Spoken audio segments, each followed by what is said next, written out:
E turma, como é que estão vocês, pessoal? Espero que estejam muito bem, mesmo nos dias difíceis que estamos vivenciando. Meu desejo, minha oração é que vocês estejam protegidos. Então, galera, vamos aí começar mais uma semana de estudos aqui no nosso colégio. Eu espero que vocês estejam compreendendo a matéria que temos enviado para vocês semanalmente. Hoje nós começaremos o caderno 8 e vamos falar sobre o Brasil regencial. É o nosso desejo hoje, então, começar essa matéria voltando agora a falar sobre a história do Brasil. Então, segundo ano, é o seguinte, quero deixar também, lembra, sempre aquelas orientaçõezinhas básicas aí para nossa semana 3, ciclo 3, e anotem aí para vocês depois fazerem tudo certinho. Assistir a videoaula é praxe, então, por favor, assistam a videoaula aí para ajudar vocês na compreensão da matéria e também na realização das suas atividades posteriores. Peço também para vocês lerem as páginas 2 a 7 da apostila 8, capítulo 1, tá bom? E, por último, com certeza, após assistir a videoaula, fazer a sua leitura, vocês vão conseguir fazer, sem problema nenhum, essas atividades aí das páginas 7 e 8 da apostila 8, capítulo 1, tá bom? Se tiver qualquer dúvida, na quinta-feira eu vou postar a correção das atividades para vocês. Joia, gente? Então vamos lá falar um pouquinho a respeito de história do Brasil novamente, falando sobre esse período complicado que foi o período regencial. Então, voltando a falar um pouquinho nesse contexto do Brasil, é importante lembrar que nós já estudamos a questão do primeiro reinado. O Brasil se tornou independente, e aí, depois disso, então, houve o primeiro reinado com o governo de Dom Pedro I, um governo instável, com vários problemas, e ele resolve abdicar do seu trono. E vai deixar aqui seu filho, que naquela época ainda tinha apenas 5 anos de idade, como príncipe regente, né? Depois disso, nós temos o período regencial, que é o período que nós vamos estudar aqui, esse período regencial, visto que seu filho não tinha condições de governar, então vai ser estabelecido regências para auxiliar no governo do Brasil. E o segundo reinado, com a antecipação da maioridade de Dom Pedro II, que estudaremos posteriormente. Tá bom, gente? Muito bem, então vamos lá. Lembrando então da abdicação de Dom Pedro. Dom Pedro abdica em 7 de abril de 1831, e aí o país vai ser governado então por regentes. Na época, o filho dele não tinha condições de governar, porque tinha 5 anos de idade apenas. Ele seria o sucessor legítimo, porém não tinha condições de governar. E como era menor de idade, ele não pôde assumir o governo. O seu tutor era justamente Bonifácio, José Bonifácio, né? Ele foi nomeado tutor de Dom Pedro II, né? Ou o Pedro de Alcântara. Nesse interim, então, o Brasil vai ser governado por regências. As regências que tivemos aqui no nosso país foram essas aí, né? A regência trina provisória, a regência trina permanente, a regência una de Padre Feijó, a regência una também de Araújo Lima. Durante essas regências, o Brasil foi alvo de diversas revoltas internas. E aí vocês percebem ali nesse mesmo gráfico em que regência aconteceram essas revoltas. Durante a regência trina permanente tivemos a cabanagem. Na regência una de Feijó, que foi o período mais conturbado, foram 3 ali, a Guerra dos Farrapos ou Farroupilha, Revoltos Malês, a Sabinada, e na última delas, a regência una de Araújo Lima, temos também a Balaiada. Mas isso nós vamos estudar na semana que vem, tá bom, gente? Então vamos continuar então nossa aula aí. Falando então sobre a regência, o período da regência. Quando Dom Pedro ele se renunciou, Dom Pedro I, isso realmente trouxe um grande problema para o nosso país. Primeiro, a pacificação do país ficou praticamente quase que impossível nesse momento. E os 9 anos que vão seguir, que é o período chamado período regencial, não ajudou em nada. Esse período de transição entre primeiro e segundo reinados também foi um período muito turbulento. Esse, talvez, foi um dos períodos mais turbulentos de toda a história do Brasil, devido às revoltas populares que vão acontecer, da revolta das massas, e à grande instabilidade política que o nosso país vai passar, né? Então, a minoridade do imperador, durante esse período regencial aqui que nós vamos ter aqui, cria como se fosse realmente um grande vazio de autoridade que não conseguia ser preenchido por essas lideranças políticas que estavam em constante conflito, né? Porque cada uma delas representava o interesse da sua da sua classe em si, né, do seu grupo particular em si, e isto muitas vezes não coincidiam com o interesse de todos. Então, com isso, a instabilidade foi uma marca do período regencial, uma instabilidade política, e também nós vemos com a presença dessas revoltas que estudaremos na semana que vem. Bom, gente? Então, falando dessa instabilidade política, dá uma olhadinha aí nesse quadro aí. A instabilidade política levou a se reorganizar os grupos políticos que estavam durante o primeiro reinado. Aqueles grupos políticos que estavam aqui, que eram o Partido Brasileiro, o Partido Português e os liberais radicais, foram reorganizados. Nós temos agora, com outros nomes, os liberais moderados, foram chamados de chimangos. Esses são os representantes do antigo Partido Brasileiro. Era um grupo político de grande destaque e participou do governo regencial, representando os interesses especialmente da aristocracia rural e defendendo reformas no regime, por exemplo, como o fim do Senado vitalício e a adoção de um sistema federalista. Para esse grupo, que vinha justamente do Partido Brasileiro, eles queriam maior autonomia para as províncias. Como a maior parte deles eram representantes também da elite brasileira e ligados à elite rural, eles não desejavam a abolição da escravatura, mas sim a manutenção da escravidão. Bom, gente, então esse era o grupo chamado de liberais moderados, os chimangos. Temos também um outro grupo que são os restauradores. Os restauradores eram os antigos membros do Partido Português. Foram chamados de caramurus. Eles eram absolutistas, né, fervorosos, ou seja, desejavam o retorno de um governo imperial forte, e até muitos deles defendiam a volta de Dom Pedro I. Né? Então, nessa facção aqui estavam antigos funcionários da coroa, portugueses na época do governo joanino, a velha nobreza, que tinham títulos, cargos aqui importantes, grandes comerciantes portugueses e, especialmente, também alguns importantes exportadores brasileiros. Joia, gente? E o último grupo que vai ser estabelecido aqui são os liberais exaltados, chamados de farroupilhas. Eles receberam esse nome como apelido, na verdade, porque grande parte desses estavam ligados ao povão, ao grupo mais popular. Né?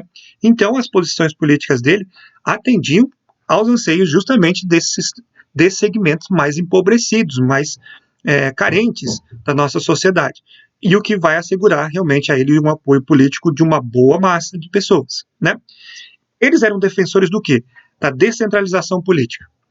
E eles queriam a adoção do federalismo, a extensão do direito de voto e da extinção do poder moderador do Conselho de Estado e do Senado vitalício. E alguns os chamavam, então, de exaltados justamente pela radicalidade das suas posições, diferenciando um pouquinho dos outros dois grupos. Bom, gente? Então, era assim que estava, nessa briga política com conflitos entre esses três grupos principais aí.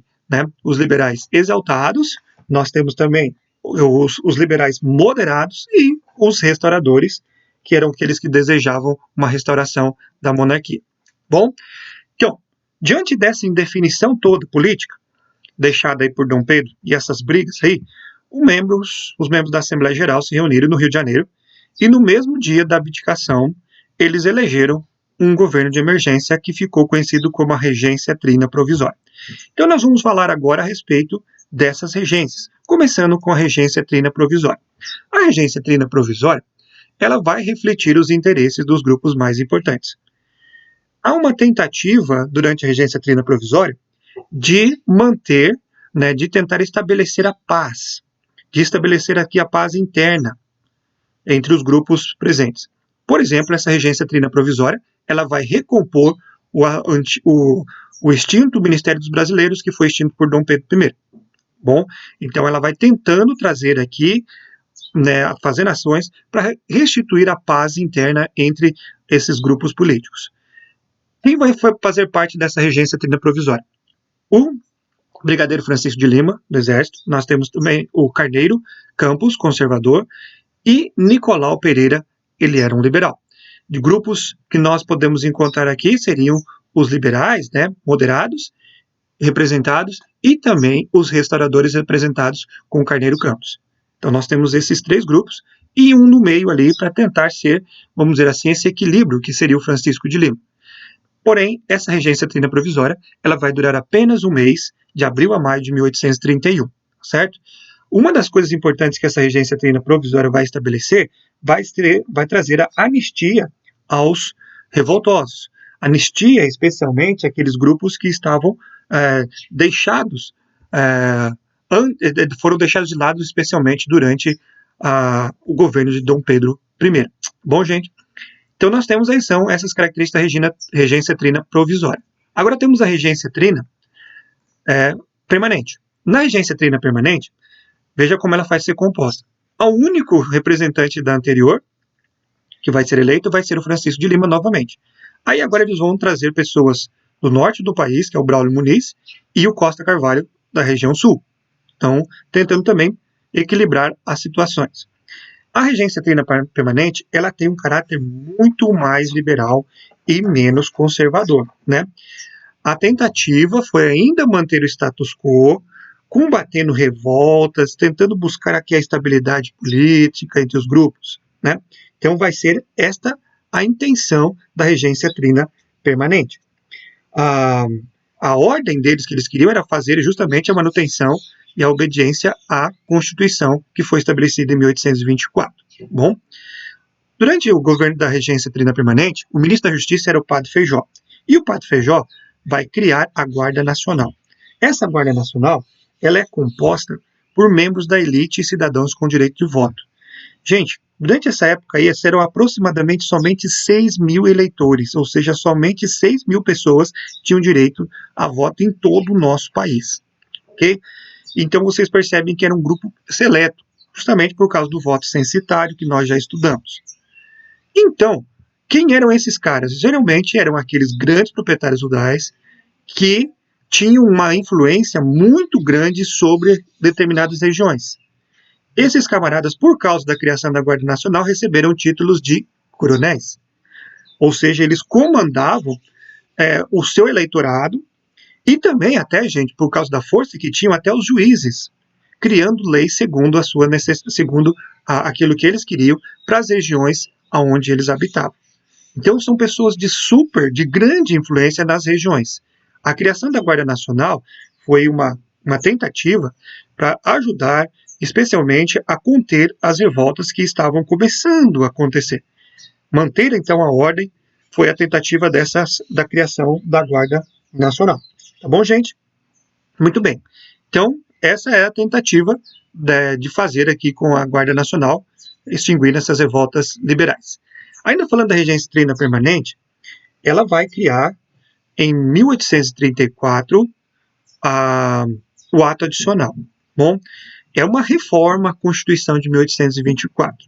Nesse ato, chamado ato adicional, vai ser instituído o federalismo, né, onde as assembleias legislativas provinciais vão poder ter uma certa autonomia, apesar também, né, é uma descentralização política do país, mas ainda assim, né, muitos,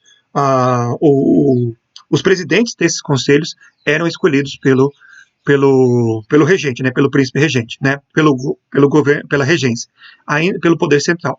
E ainda assim, era uma tentativa de dar maior autonomia às províncias. E foi o que aconteceu, né? O país começou a ter um pouquinho mais de autonomia, especialmente nas questões, nas províncias, através, então, desse ato institucional.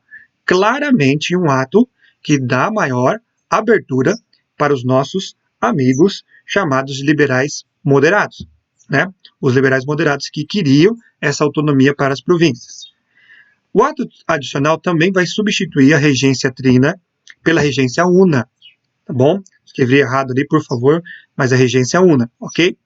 E a suspensão oficial do uso do poder moderador. É algo que também vai ser estabelecido pela regência, pelo ato adicional, tá bom?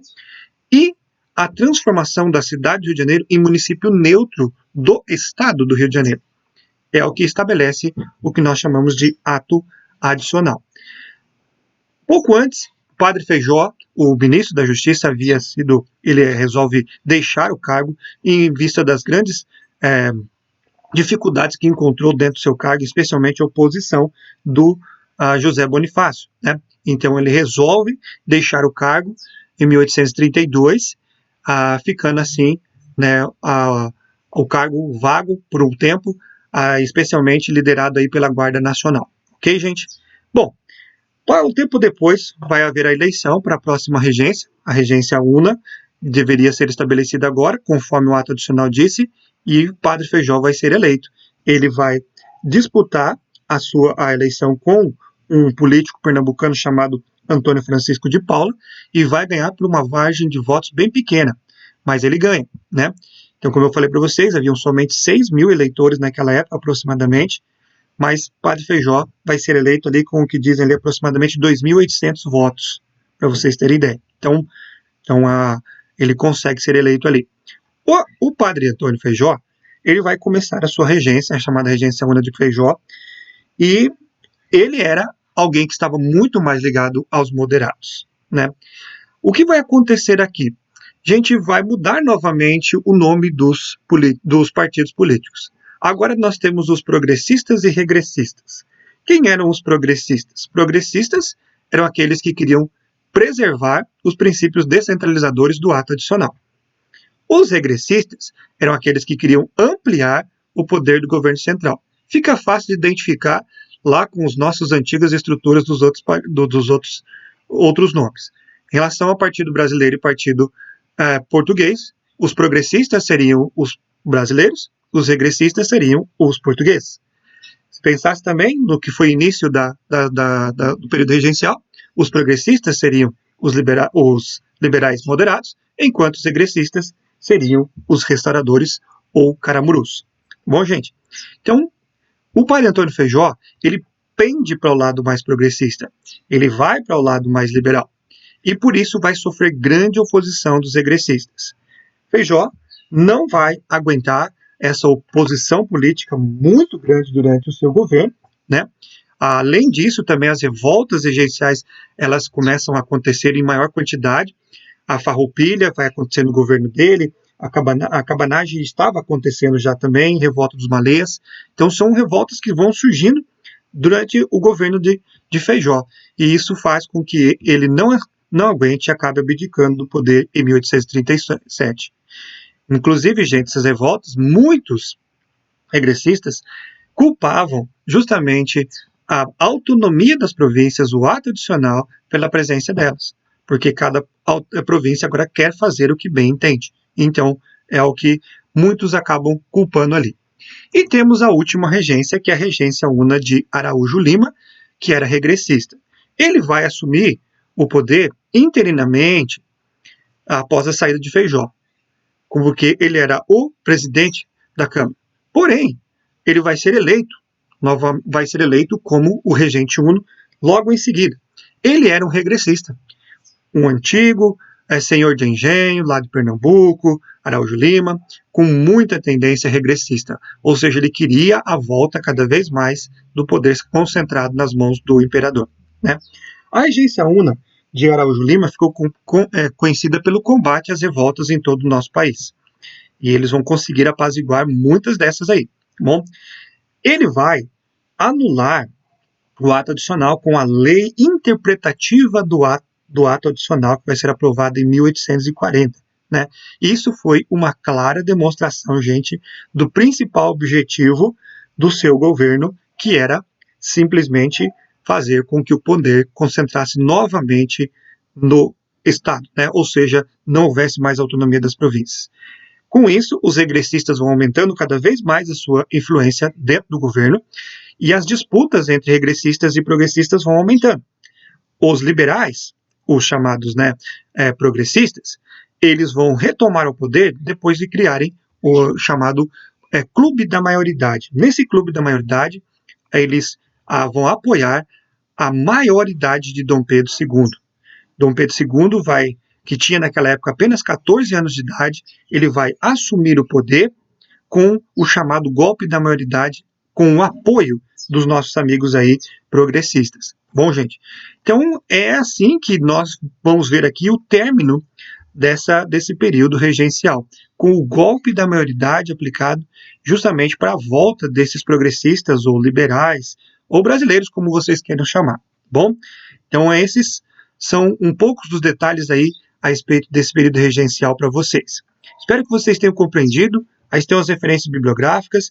Se tiver ainda qualquer dúvida, por favor, pode me chamar, gente. Grande abraço e boa semana para todos.